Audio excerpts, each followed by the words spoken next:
みおろしはなぜ手を組みおでん様を罠にかけたのだ。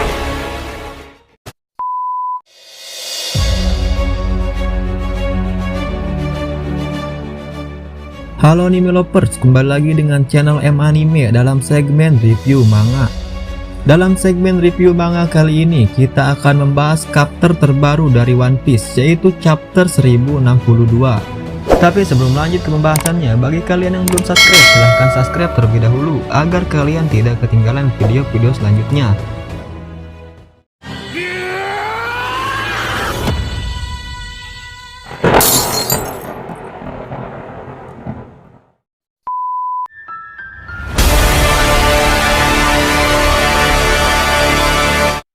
Setelah minggu kemarin manga One Piece libur, langsung saja tanpa basa-basi kita bahas chapter 1062 ini. Chapter 1062 berjudul Petualangan di Pulau Pengetahuan.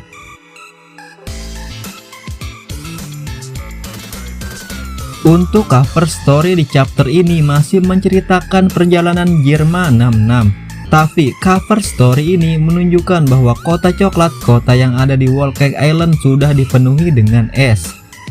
Masih belum diketahui siapa orang yang melakukannya, tapi mungkin dari kalian sudah bisa menebak kalau orang yang melakukannya adalah Aokiji. Soalnya di cover story sebelumnya memperlihatkan bahwa ada dua orang yang menyusup ke Whole Cake Island. Ya, kita tunggu saja apakah itu benar ulah Aokiji atau bukan.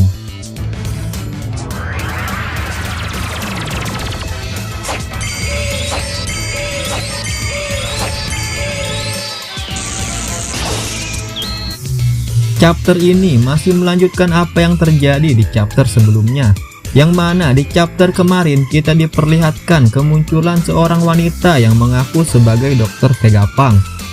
Panel awal memperlihatkan reaksi para kru topi jerami yang ada di sana mengenai kemunculan wanita yang mengaku sebagai Dr. Vegapunk.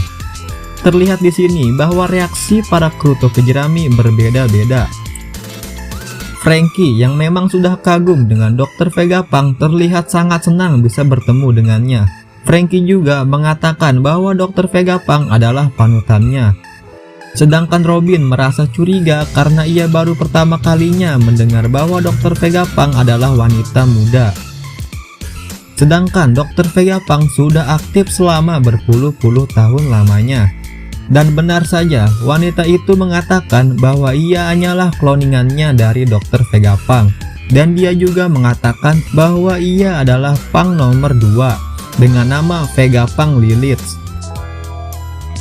Dan wanita bernama Lilith itu memerintahkan kepada para kru topi jerami untuk menyerahkan barang-barang berharga mereka. Dan ternyata kemunculan wanita itu bukan untuk menyelamatkan mereka, melainkan ingin merampas semua harta milik kru topi jerami. Kru topi jerami yang menolak perintah itu langsung dikepung oleh para monster laut. Terlihat di sini bahwa monster laut itu adalah robot-robot hasil ciptaan Dr. Vegapunk. Mereka juga memiliki kode yang sama seperti Vegapunk Lilith. Tapi sebelum para monster itu menyerang kru topi jerami, Vegapunk Lily menerima panggilan dari Punk nomor 1 yang bernama Saka. Ia mengingatkan kepada Lilith bahwa jangan menjarah harta mereka, karena mereka adalah bajak laut topi jerami. Yang lain dan tak bukan adalah salah satu Yonko baru. Saka juga mengingatkan bahwa dia harus berhati-hati terutama kepada Roronoa Zoro. Di sini Saka langsung menjelaskan bahwa Zoro memiliki buronan lebih dari 1 miliar berry.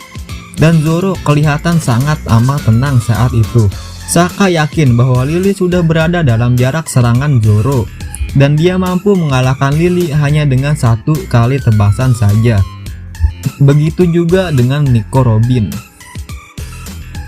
Kemudian Lily langsung sadar bahwa orang-orang ini sengaja diremehkan, padahal kenyataannya mereka sangatlah kuat.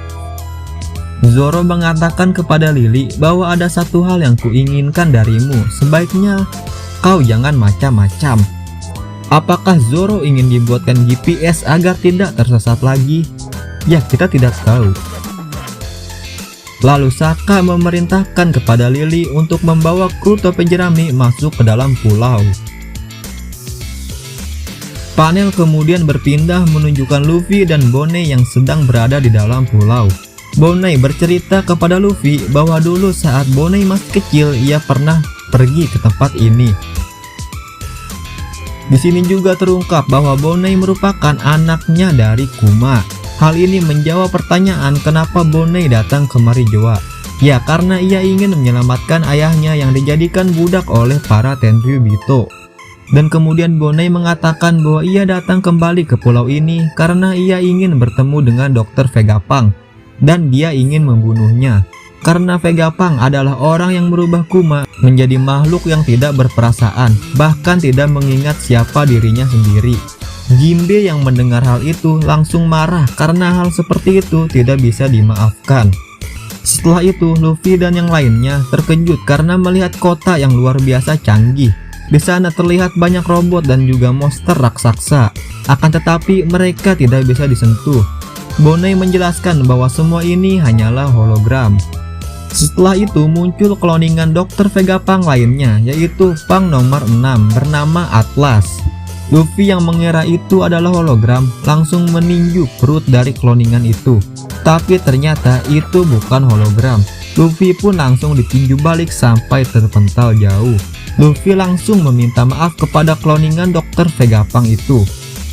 Luffy dan yang lainnya pun langsung memakan makanan yang ada di sana. Berkat teknologi buatan dari Atlas yang dinamai alat memasak tanpa awak. Kemudian panel berpindah di luar pulau Egghead yang memperlihatkan sebuah kapal pemerintah dunia yang mulai mendekati pulau tersebut. Dan ternyata orang yang berada di kapal itu adalah agen CP0 yang terdiri dari Rob Lucci, Stacy, Kaku, dan juga Seraphim Kuma. Mereka menjelaskan bahwa Dr. Vegapunk hanyalah satu orang, tapi karena kejeniusannya ia menciptakan kloningannya sendiri untuk membantu pekerjaan-pekerjaannya sebagai ilmuwan. Chapter ini ditutup dengan Kaku yang memperlihatkan sebuah kertas yang berisikan susunan kloningannya Dr. Vegapunk.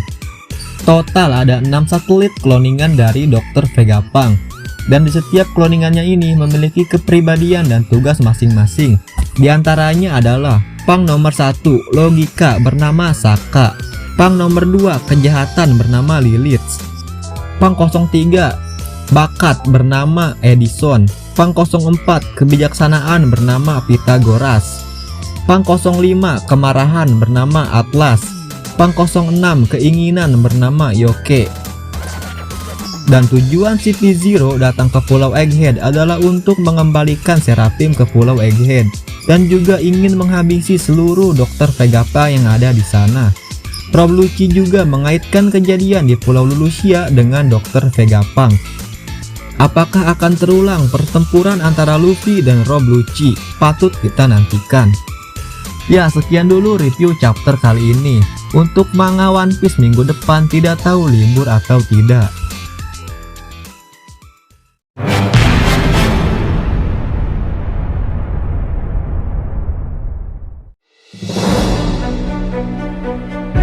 Oke, sekian dulu berita hari ini. Maaf jika ada salah kata. Jangan lupa like, subscribe channel M-Anime. Tulis di kolom komentar jika kalian ingin menambahkan berita yang tidak ada di video ini. Share juga ke teman-teman kalian sesama pecinta anime biar kita lebih sering upload videonya. Sampai jumpa di video-video selanjutnya.